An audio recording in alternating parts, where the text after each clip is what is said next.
Hey, what's going on, guys? My name is Dave Capote, and I'm a film and digital photographer from Austin, Texas. And the GFX50S2 might be one of my favorite cameras that I've ever owned in my entire life. So for most of you that have followed me before, you know that I've shot with the 50R. I owned the 50R for about 4 years, and it was my primary workhorse in commercial work and personal work. It's an incredible camera, especially right now at the price point that it is. Like, I think it's a sub $2,000 range. Like, for a medium format camera to get it at that price point is absolutely incredible, and I highly recommend it. The only thing was that, I was shooting professional work, and there were times where my client, I'd have to go up to them and say like, hey, I know we just did that action or whatever I was shooting. Unfortunately, we need to shoot it again because I'm missing focus on certain pivotal photos that I really need. And it's just a sad thing to have to go to your client and say that. It doesn't look professional at all. If you're doing anything fast paced, I don't suggest that camera. If you're doing stuff like branding and advertising with apparel and bottling and stuff like that, totally great camera. I used it for 4 years. I know it's paid its worth for what I've made off of it in total. But I was just personally looking for, an upgrade and a creative refresh. So I was using the 100S for about 6 weeks. I was renting it every single week. And that camera is insane. The 102 megapixels or whatever it is, the autofocus that's so fast that it compares itself to the R5. It's just an incredible camera. The only downfall was my PC couldn't handle it. So I either had to buy the camera and struggle with the PC, or keep renting the camera and buy new parts for my PC to be able to keep up, as well as storage, because the files are so massive. But I sold my 50R to a photographer here in Austin and had looked on Instagram, and one of my photography heroes, his name is Forrest Mankins. He's an incredible photographer from Montana. He lives my ideal, perfect life.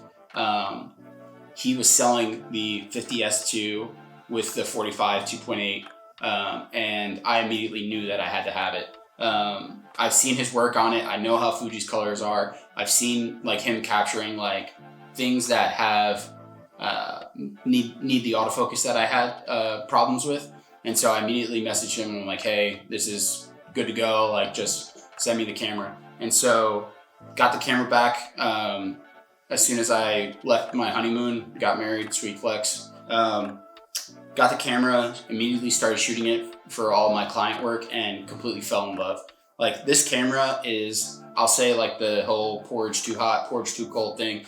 Porridge too cold being the 50R, porridge too hot being the 100S. It's the perfect medium between the two. The autofocus is good enough where I'm not struggling to capture the shots that I need. If anything, it's great, because I was almost slowing myself down a little bit to be able to be more intentional with how I was posing people, or how I was shooting the bottles, or whatever my client was for that week. And it just really filled all the needs that I didn't know were such a contention for why I needed to upgrade from the 50R. This combo in itself is incredible. I love the body of the 50S2.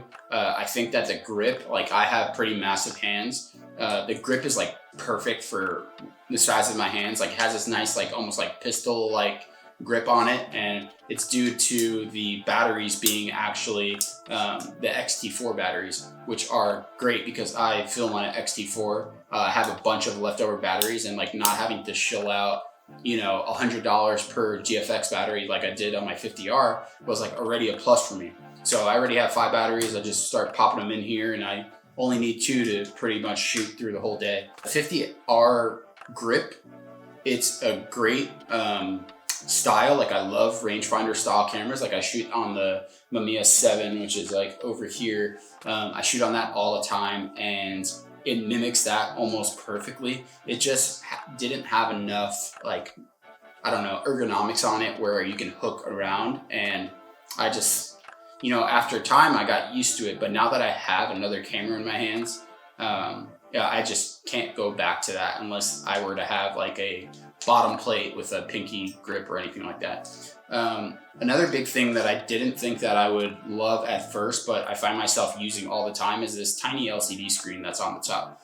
So you have the LCD screen that shows you your shutter speed, f-stop, ISO, your exposure metering, and I thought that it was gimmicky at first.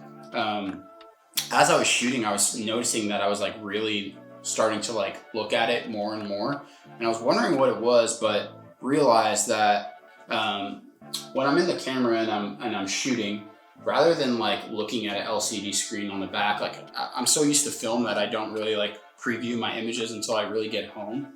But I was noticing that instead of just metering through the camera and like just in the small corners, like I kind of, you know, when you like just focus on something and you blur everything out, like I don't really pay attention to the numbers on the outside. I'm looking at the image.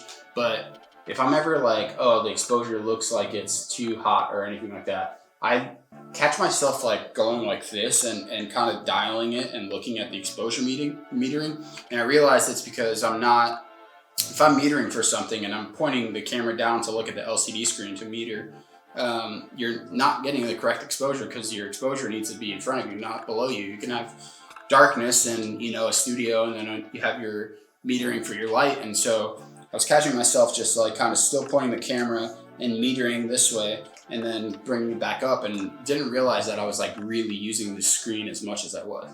I think it's great. Now that I have it, it's just an improvement that I didn't know that I really needed, but I utilize it a lot. One other improvement that I really love is the LCD screen. Like on the back, it flips up and it does everything the same way that the 50R does, but it actually extends itself a little bit. And then it also has this like turn where you can even have the screen up when you're shooting in like portrait mode. And like, I'm not a huge fan of it. I don't really utilize it as much as I can. Like I'm always looking through the viewfinder and things like that, but I don't know. There's little things that they're trying to like copy what, you know, Sony's doing or their newer models of Fujifilm are doing. And like, I appreciate what they are doing. And it's one of those things where you don't realize that you really love it until you like utilize it a bunch. So if it's there, I use it. If it's not, I don't really need to use it, but yeah. Let's talk about this 45mm 2.8. So I didn't realize how much I was missing a 35mm equivalent. I think it's like 38mm on the GFX system, equivalent to a 35mm camera. But having that like wider focal length has been like a really big game changer for me. I shoot on the 110 f2, and then I shoot on like their zoom lens on the GFX lineup, and then I've shot with the 50. I will say this, and I've said it in the other videos, and I'll say it again. The 50, don't buy it. It's one of the softest lenses. It's the softest lens in the GFX lineup. I know that the $999 price point is like eye-catching, and you're like, oh, I can get a 50R and a 50 for, you know, sub $3,000. I'm just gonna do that. Don't waste your money. Save up the extra $600 or whatever for the 45mm. It's so much sharper. It will not disappoint you. Like I found it just like missing focus a lot. Like the motor on it is super wonky, and then it's just soft. Like it has like center sharpness, but the edge to edge sharpness is super soft. And I just personally don't think that it's a good lens, but this 45, it's sharp as hell. I mean, it complements my 110 f2 very well. It's nice to have the telephoto. It's like the telephoto focal length with the 110. I would say it's telephoto. It's 85mm equivalent. But then having a 35 wide enough, and with this autofocus and this much resolution, like I shoot a lot of lifestyle photos with these, with this lens, and even getting down to like the product level of like having, you know, a whole setup, and then being able to have it wide enough and not too shallow for your focal length. Like, I'm sure that you guys understand what I'm trying to say, but I'm not being too eloquent with how I'm saying it. But it's just a great focal length. I think that this lens is a great first lens. It's like everybody, when you buy a new, like your first camera, you buy like a 50 1.8, and then usually you go down to a 35 1.4 or something like that. I think that this is a great first option for if you're jumping into the GFX lineup, this is the first lens that you should buy. That or probably like the 35-70 zoom lens, just because it encompasses this. But even at that, I would rather have a prime anyway. Another thing that I love about this camera compared to the 50R is that the shutter actuation, like the shutter sounds great. It actuates when you actually take a photo. Like when I was having the issues with the 50R and I was trying to time things, because obviously the autofocus is bad. So I'm trying to back button focus where I'm supposed to be shooting, and then some kind of action happens and I'm trying to catch that action because it's a slow amount of frames per second. For the 50R, I was missing a whole bunch of action, having to reset and do the action all over again with the client, and it was looking unprofessional and I was just hating it. But this camera actually shoots pretty quickly, and the shutter happens when you press the shutter. There's no delay. I can't explain it on the 50R. I've tried to before. There's just something weird when you take so many photos every single day. You notice small increments of just delay, and that camera just had some delay in the shutter actuation that it actually made me mad for a lot of the time. But this camera has been absolutely great with the shutter actuation, and I'm super happy with the way that it turned out. Now, just getting back with like the image quality. So between the 100S and the 50S2, I debated for a really long time. I actually had samples from friends who have shot the 50S2 sent to me so that I can compare side by side what I really thought of it, if it was going to be even like worth paying less money compared to the 100S. But I think it was I was shooting with the A7S2 for a long time for video, and then I would shoot some stills with it, even though it was like a 12 megapixel camera. But there's certain things with smaller megapixel counts where the megapixels are actually bigger than, let's say, 100 megapixels on another camera that have smaller megapixels in it. And I think that these large megapixels, they make a big difference when it comes to like noise and low light and just shooting in general.